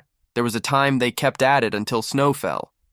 Alectem was surprised, pointing out it was only early autumn. The veteran said that if the enemy would not withdraw, there was little they could do. Alectem stressed that they needed measures to prevent a long war. She asked whether the outer wall could hold if the siege dragged on. The veteran explained that while the enemy could not keep casting all day, whenever they rested, the defenders repaired the wall. Alectem asked if they could repair it that easily. The veteran said they did more than repair. They reinforced it further. The fortress had almost nothing to do but checkpoints and wall repair, so their wall crews had become masters at the job. Thanks to constant study of reinforcement clay and stone, the wall was a triple layer of stone and packed earth. A little magic would not crumble it this year or the next. The veteran ordered his crew not to miss even a hairline crack and to be thorough. He also warned that the enemy must have some plan if they were attacking. 3 days later, the Mendasium army had set camp near the fortress. Their commander rallied his troops, announcing they would begin magical bombardment of the fortress at dawn. He stated that this time they would break the fortress for sure. He ordered them to split into 2 forces and advance, noting it was sensible since last time everyone crowded the fort and got jammed up. Electem reported to Noine that the enemy had set camp close and the attack would likely start at dawn. She said there were no signs of imperial staves, but warned the troops to stay on high alert. The order went out across the ranks to rest easy. The next morning, Alectem and the defenders waited on the fortress walls. She asked if Mendasium's troops were closing in. A lookout told her to wait. He could see them. Alectem looked through a telescope and spotted a wall of large shields. She identified it as a shield wall covering their mages. The enemy commander ordered them to commence fire. Archers on the fortress tried to shoot the mages, but the shield wall protected them. The enemy mages chanted their fire spell and cast Eustaus Spirelica. Multiple fireballs slammed into the fortress wall. The impact shook the entire fortress. One soldier said he had not spotted anyone among the enemy mages wielding an imperial staff, yet the tremor was still huge. He wondered if the wall could take it. The volley eventually stopped. Noine called for a damage report. The report came back that there was no damage or cracking on the outer wall, just scorching, no repairs needed. Noine was shocked and asked if that was real. The veteran confirmed he had said the wall was sturdy. On the enemy side, the commander was stunned by the report of no damage and ordered his troops to prepare the next volley. A member of the wall crew inspected the fortifications and noted there was not even a hairline crack, saying the wall might outlast concrete. Noine called up to the person, calling them senpai and asking what they were doing up there. The wall crew and young soldiers were doing repairs inside the fortress. One girl said the last attack was insane and her heart was still pounding. A boy told her she was too jumpy, calling her owns. Another boy laughed it off, saying it was nothing. A veteran grumbled that since they could not send these kids to the front line, He was stuck on repair duty. Honez was startled by another impact and screamed. Noin rushed over and asked if Honez was okay. She apologized. Noin told her that as long as she was not hurt, it was fine. The girl then asked Noin if he had time and wanted to join the repair team. Noin thought to himself about what excuse he could use to turn this down, noting he was a field commander and could not leave his post. He asked if another person named Sentis could make a good excuse for him. A soldier tried to swap jobs with Noin for the day, but was refused. The soldiers teased Noin about being too short to help anyway, and his armor being custom kid-sized. Noin told them to shut up and not mock someone's body. Honez overheard the teasing and got upset, as she was sensitive about people mistaking her for a boy because she was flat-chested. A veteran laughed and said the wall would not crumble from a few fireballs. He added that with this wall, instructors who slacked on duty and did not stop rookies from having dumb fights were just dead weight. Another impact hit the wall, and the veteran ordered the recruits to review the repair steps and move. Electum observed the battle from the wall, thinking that with so little damage this could turn into a stalemate. Noin admitted he was on edge since this was his first real war. He told the defenders not to slack on vigilance. If any Imperial staff survived in the enemy's hands, it could flip the entire situation. He ordered them to endure. 10 days passed. Nothing changed. Pointless magic volleys and light wall touch-ups on repeat. The defenders were getting lax. A soldier yawned and apologized. Electem said it could not be helped with things this frozen. The men were losing their edge, shouting at the enemy to go home and calling the attacks useless. Alectem said that if they could spare a team to hit the enemy's camp, it would sharpen everyone up. Noin replied that they could not take that risk. If they thinned their numbers and the enemy used a staff, they would break through and overwhelm them by sheer count. Electem wondered if maybe the enemy really had lost all their staves. Noin pointed out that the enemy had had chances to use staves over the past days. The veteran judged that based on these 10 days, the enemy did not have a mage stronger than Lord Miramos. Noin suggested they test the Imperial staff that Miramos had captured, to see how long the outer wall could endure that level of power. Alectum agreed, saying that if they knew the window, they could afford to pull troops temporarily. Noin said that if it was feasible, he had a good plan. They set up the test. Noin had Alectum dig a trench to watch from, asking if he really had to sit in it. Alectum confirmed she had dug it herself. Miramos was fine with testing the staff, but he did not want anyone getting hurt during the test. He told Alectum he would fire with no restraint and told her to assume the enemy was doing it. He told anyone there just to gawk to shut it. Miramos chanted the fire spell using the Imperial staff and cast Eustaus Spirelica with an extended incantation, sheathing it in a shell of dreadfire and packing it with bursting wind. The fireball flew and slammed into the fortress wall with a massive explosion. Even from the trench, the people watching were shaken. Miramos said it was no joke. Noin asked how long they thought the wall could hold. The crew went to examine the impact site up close. They reported that it looked flashy, but the fissures in the rock face were shallower than expected.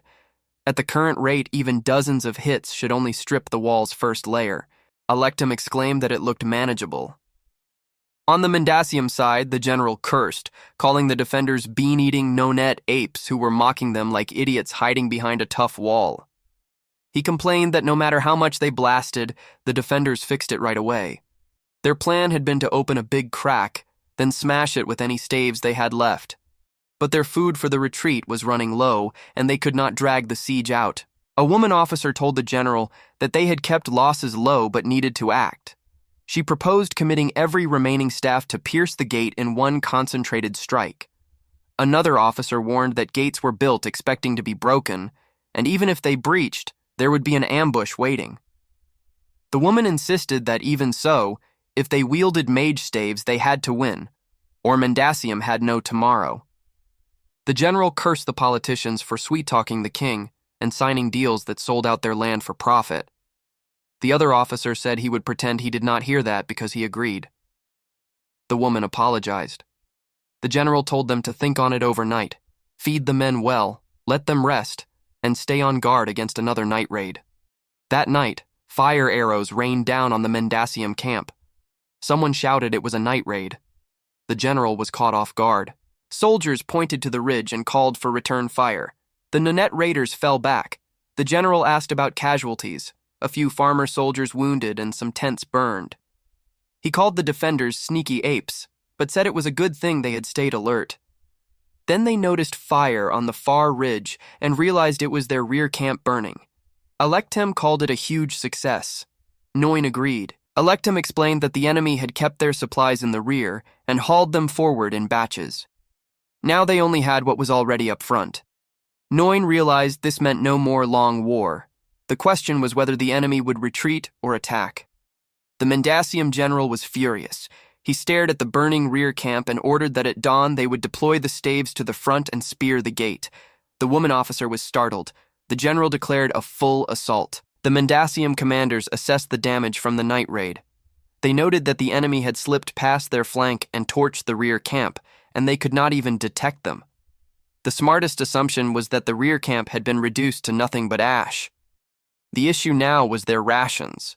Normally, the remaining food would last them 4 days, but given the situation, they needed to stretch it to 7. The general scoffed, saying they were not going to let it drag on that long. He rallied his troops, telling them they would take the fortress in an all-out assault and feast on the defenders' supplies to celebrate their victory. Inside the fortress, a report came in that there was movement in the enemy camp and that they appeared to be preparing for a major offensive. Electem noted that the enemy had not pulled back. The veteran pointed out that even if they wanted to, the enemy could not just go home after bringing that many Imperial staves without using them to their fullest. The veteran declared that they would meet them head-on. Noin realized that everyone was waiting for his decision. He told himself that as commander-in-chief, this was the moment. He grabbed the Imperial staff and looked out at the approaching enemy through Alectem's magic bird. The defenders reported that the enemy troop count had doubled, but their formation looked the same as the day before. They wondered if the enemy would be using the same tactics, just a barrage of fireballs. One soldier noted that either way, their formation was great for archer target practice. Noin stayed silent, thinking. The veteran said the enemy was going for an all-out assault. He noted that even if the formation was the same, something must be different. The veteran believed they must have another strategy tucked away. Electem agreed, saying the enemy would have pulled back if their plan was the same, but since they did not, that was right. Noin realized it was a do-or-die miracle gambit from a cornered army and asked where it was. A report came in that the enemy had Imperial magic staves. Spells far stronger than anything the defenders had seen so far were coming in. The Mendasium general ordered his troops to fire. Massive fireballs slammed into the fortress walls. A damage report was called for. No notable damage to the outer wall.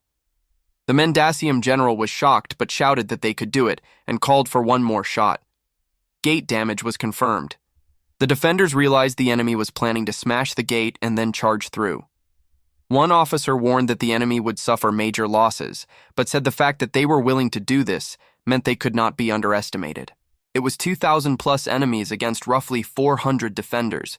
If the enemy broke in, they would be overwhelmed by sheer numbers. Electem called for the defense to be tightened even more. The veteran ordered the wall repair unit to stop their work and assist the defense. He ordered all other troops to continue standard fire. Another officer ordered soldiers to stack more sandbags behind the gate, telling them not to let the enemy stroll through even if the gate broke. The more sandbags, the more they would slow the enemy's momentum. The veteran ordered archers to make it rain harder and take down every enemy mage they could. Noin watched the veteran give orders and thought to himself that experience really showed. Noin told the veteran that he felt like Electem would make a better commander than him. The veteran asked what Noin was saying to his dying old body. He told Noin that the future was better with Lord Millimos as the commander-in-chief. He told Noin to stand strong and earn his confidence from his victory here. Noin thanked Electem and promised he would live up to his expectations. A second strike landed on the gate. The enemy continued shielding their mages and kept firing. Noin called out to Electem, saying that if he gave orders recklessly, he would only cause confusion, and asked if he could leave it with her. Electem understood but asked what Millimos would do. Noin said he was not just going to sit there and watch them break down the gate.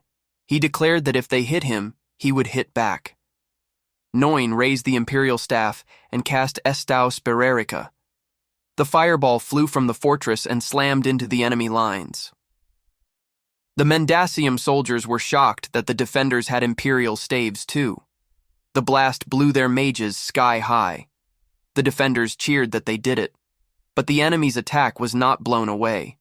The Mendasium troops tried to reform their ranks. Arrows rained down on them. The veteran ordered the archers to pick off the shieldmen while the enemy was shaky and stripped the mages' cover.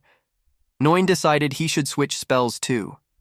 He chanted an earth spell, turning air to shifting sand, soil to pebbles, multiplying shards twofold and threefold, and cast Lapia Sapruvia.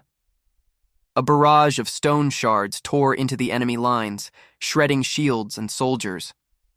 The Mendasium general charged forward, shouting for his men to follow. The enemy soldiers were terrified and screaming. Noin thought they could win at this pace. The enemy's will to fight was going to crumble fast before they could break through. But the Mendasium general rallied his troops, telling them not to lose their nerve and pointing out that only one person was making those spells. He ordered them to shut that person up first. Noin noticed the enemy was being ordered forward with an iron fist. The soldiers kept fighting because their officers were scarier than the defenders' magic. Noin thought they just had to be even scarier. The enemy began targeting Noin directly. A fireball exploded near him. Electum shouted that he was being targeted and told him to fall back. Noin agreed. Noin cursed, realizing they were the ones being scared now. He ran down the stairs. Someone called out to him, and Noin identified the boy as Gat. Gat told Noin he had no time for chit-chat. Noin told Gat to come with him. Gat was confused and asked what Noin was talking about, saying he was not following him anywhere. Noin told him he was giving the coward who fled a shot at redemption. Gat protested that Noin could not just change his post on a whim. Noin explained that if the Mendasium troops broke in, Gat would be on standby behind the gate to intercept them. Gat said Sentis had ordered him to round up any free soldiers. Noin told him to shut it and called him dead weight, telling him to get over there. The third wave hit. The gate was taking a beating. An officer shouted that a few more hits and it was done for. Noin told Gat he did not have time to babysit him and to restock his arrows and fire as many as he could. Gat kicked Noin. Noin said he got it. A girl called out that she had found Gat. Gat told the girl to let go, saying Sentis had told him to do something. Noin told the girl to tell Sentis not to drop the reins. The fourth wave hit. Noin announced that the gate was heavily damaged and would not last much longer. He ordered everyone to prepare for a breach.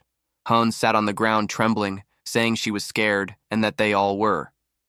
She asked Noin if he was not scared. Noin told her that of course he was. He was afraid of dying and afraid of failing to protect everyone he cared about. He told her and the others to get up, go to their posts, and do their jobs. He assured them they were fine and that they would not lose here. The recruits responded with a yes. Gat muttered that it was big talk for a shorty. He said he was not forgetting that kick. The other recruit told Gat he had panicked and lost control of himself and not to push himself. Noin walked away, thinking to himself that he was not cut out to be a leader. He was surprised those words had come out of him. He thought that seeing those three recruits terrified might have been the thing that made him say those things. Gat grumbled that it was not just him Noin was hassling. He was bothering other soldiers too. He said he would have a talk with Sentis later. Noin gripped the Imperial staff and declared he would hold the line no matter what. The Mendasium general pushed to the front with his army. Their mage launched a massive spell right at the gate. The enemy soldiers shouted, asking how they were supposed to block that. Noin tried to fire back but reacted with shock. The Mendasium general himself had come to the front, and the defenders were stunned. The general shouted for his men not to cower, saying the gate was on the verge of collapse. He ordered them to charge the fortress on the next strike. The Mendasium troops surged forward. The veteran ordered the defenders to keep the volley fire up and delay every last one of them. The gate finally came down. The veteran ordered his troops to haul stones up and pour boiling oil, shouting not to let the enemy enter. The Mendasium general ordered his men to push through. The enemy soldiers rallied and charged through the busted gate. Melee fighting broke out inside the gate area. The defenders dropped boiling oil on the invaders, who screamed from the heat. An enemy officer told his men to ignore it and advance. The defenders fought desperately, with officers yelling not to let a single one through. Noin shouted that they would not stop easily. He gripped his imperial staff and declared he would stop them. Noin cast Estau Sperarica directly at the enemy forces pouring through the breach. The massive fireball exploded among the Mendacium troops in the gateway. The blast was enormous, scattering soldiers and debris. The Mendacium general shouted not to stop, telling his men their wall was useless now and to keep pushing because they would win. Noin cursed, saying not yet. His soldiers warned him it was too dangerous. From the fortress walls, archers continued firing on the charging enemy below. An arrow flew past Noin as the Mendacium forces continued their advance toward the breached gate. Millimos was thrown backward by a powerful attack, shouting in surprise. Someone called out Alectem's name in shock. Alectem yelled at Millimos, asking if he intended to make himself an easy target. Alectem then shouted that the enemy troops had breached the gate and ordered everyone to fight them back. Millimos told himself that it was not the time to be lying down and got back up. Inside the fort, the enemy soldiers were being struck down from behind sandbag barricades. One of the invaders was shocked that they were being attacked from behind the sandbags and called the defenders cowards. A wider view showed the interior of the fort was set up like a maze of sandbag walls. The invaders cursed and demanded the defenders come out and fight, frustrated that the defenders were hiding throughout the maze. The defenders told the invaders they were being too loud and that they were the ones who had invaded. One of the invading soldiers told his men that they did not have to follow the sandbag paths and ordered them to climb over instead. Arrows rained down on the invaders who tried climbing over. One of the defenders asked if the invaders really thought all their archers were on the outer wall. An invading soldier said it served them right, but then realized the enemy had gotten through the maze. The invaders pushed toward the inner defenders, who were lined up with spears behind the sandbag walls. More invaders kept coming from outside the fort. The defenders stated they would thin the enemy's numbers outside the fort and that they would not let them come any farther. Millimos noted that the hedge of spears was the final line of defense. A defender used a spell called Estau Spellarica, launching a blast of fire magic at the enemy forces pouring in. The invading commander shouted that the sandbags would fall if they hit them with numbers and ordered his men forward. The invaders charged in, screaming their war cry. Millimos clicked his tongue and said there was no end to them no matter what they did. The defenders fought desperately. One shouted from above, and another tried to use his spear to push the invaders back from the sandbag walls, cursing and telling them to let go. An invader spotted a way to climb over, but a defender stabbed him, refusing to let the invader pass. Someone shouted to fill the gap where a man had fallen, and to reform the line. An enemy soldier was hit by an arrow and fell from the top of the sandbags. Another invader was shocked, asking who had been hit. An arrow then struck a defender, and one of the invading soldiers called out that he had shot one of the mountain monkeys and told the others to follow up. One of Millimos's men fell from the sandbag wall after being shot. The invaders rushed forward to take advantage, and more fighting broke out at close range. Millimos watched the chaos, and one of his men managed to strike down an invader who was climbing over, shouting that he would never let them through. More magic hit the fort walls, and the defenders screamed. Millimos shouted orders to do what needed to be done and to not stop firing. The defenders shouted that they could win. Millimos thought to himself that he had wanted to raise morale even a little, but wondered what obvious things he was saying. One of the men relayed orders from their pint-sized marshal and told everyone to carry them out with their lives on the line. The invaders yelled to get out of their country, calling the defenders prairie badgers.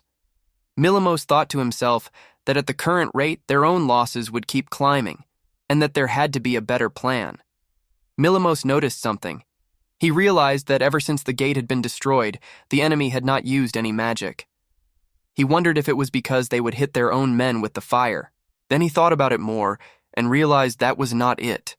The enemy could simply aim to avoid the gate area. Millimos then realized something else. He called out to Alectem. Alectem asked if Millimos was serious. Millimos said they would end the war right now. The magic staff barrage had stopped, and Millimos figured that either the staves had broken or the casters were exhausted. Either way, he said it was their chance. Millimos ordered a charge, and the invading commander shouted that now was the time to take the defenders. The battle at the gate raged on. One of the defenders relayed that Old Man Alectem's orders were to hold a bit longer. Another defender guessed that Alectem had something planned. They told Milimos to hold because the moment was crucial. Suddenly, something happened at the fort that shocked the invading commander.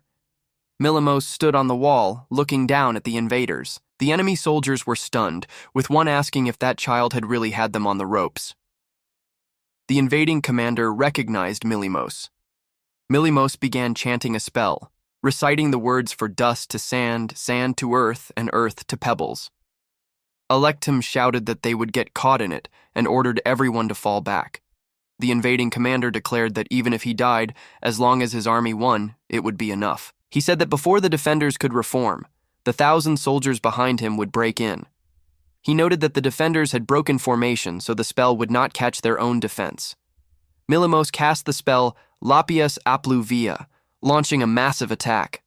Then he cast a second spell, Eustaus Spalerica, combining it with the first. The invading commander laughed, saying the first spell had missed, and mocked Milimos for just trying to scare them. But then Milimos cast Eustaus Spalerica again, and this time, an enormous blast of fire magic struck the area around the gate. The outer wall of the fort began to collapse. The invading soldiers were shocked, saying the wall had not broken under their attacks and questioning why it was collapsing now. The invading commander ordered his men to run because the wall was coming down. The rubble from the wall sealed the gate, blocking the path. The invading commander realized what had happened. The first spell had missed on purpose. The plan was to break the wall, seal the gate with rubble, and stop the advance. He was stunned that the defenders had destroyed their own key wall to achieve this. Milimos watched from above as the massive pile of rubble completely blocked the gate entrance. The invading commander let out a furious scream, standing among the dust and debris. One of his men called out to him, asking him to use that spell again, saying they could not accept losing after fighting so hard. The invading commander said that if their staves had not all broken in that last attack, they could have. A female soldier in his army stated that they no longer had a way to take the fort. The invading commander ordered all forces to withdraw. The female soldier and the commander looked at the pile of broken staves on the ground. The commander remarked on what a bold strategy it had been and said that the fort's commander must have nerves of steel. He also commented on the boy soldier. The female soldier wondered if it could have been the same as an imperial arcane device, and noted that the defenders had made sure all of the Mendacium staves were destroyed first. The invading commander said that he would probably be made to take the blame and be retired from service, and that it was a shame they might never meet again on the field. He remarked that the boy would be quite a man someday. Milimos heard a sound and asked what it was. Alectem told him it was the Mendacium army's signal to withdraw. Milimos confirmed it. Someone declared that it was their victory. The soldiers cheered, but Milimos did not join in. He noted that there had been comrades' bodies near the gate, and that they had buried them under rubble. He said he could not bring himself to cheer. Alectem told Milimos to hold his head high, calling him Lord Milimos. Alectem said that for now, the victory itself was their offering to the fallen. Milimos looked down for a moment, then thanked Alectem. 3 days later, Milimos was surprised that they had fixed so much of the collapsed wall in just 3 days. Someone explained that they were well practiced at mending walls and that they kept spare gates, so it did not take long. The person added that they were more amazed that Milimos had broken so much of it. Milimos recalled that he had remembered Japanese stone walls being split with wedges, and his plan was to wedge the rock and pound it with a fireball blast.